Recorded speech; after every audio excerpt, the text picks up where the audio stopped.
మరి ఆయనతోనే సంసారం నడుస్తున్నారు కదా తెలంగాణ సంసారం. నువ్వు ఇక్కడ నువ్వు ఈడో షాప్ పెట్టి నువ్వు అందుబాటులో పెడితేనే తాగుతావు, లేకపోతే ఎందుకు తాగుతావు నువ్వు చెప్పు. ఇప్పుడు మీరే అన్నారు ఉచిత బస్సు మేము పెట్టినాం. ఉచిత బస్సు పెడితే కొంతమంది వ్యతిరేకిస్తారు, కొంతమంది ఇష్టపడుతున్నారు. మరి మేము ఇప్పుడు వాడు తాగుడకు అలవాటు అయినోడిని మనం తీసిపెట్టినాం అనుకో, ఒక్క అమ్మ మెచ్చుకుంటుంది, నలుగురు తిడతారు. చెప్పండి సమాజంలో లోకం ఎట్లుంటదంటే రేవంత్ రెడ్డి ఒక్కరిని ఎందుకనాలి మనం? ఆయన ఏం వెంబడేసుకపోతుండు, ఆయన ఏం చేస్తుండు, 4 గంటలు కష్టపడుతుండు. చూపిండి ఆయన మీద ఏమున్నాయి అవినీతి చూపించండి. విలాసమైన వస్తువులు ఒక్కడు తెలంగాణ ప్రజలు వాడుకుంటలేడు.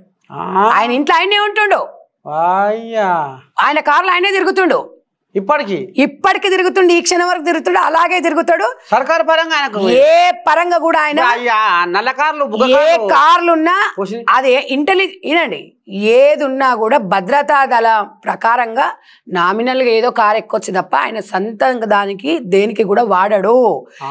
ఎందుకు మరి రేవంత్ అన్న కంటే రేవంత్ అన్న మనస్తత్వం ఎట్లాంటిదంటే ఈ అధికారం అనేది శాశ్వతం కాదు అని నమ్మిన ఏకైక వ్యక్తి ఎవరంటే రేవంత్ రెడ్డి గారు.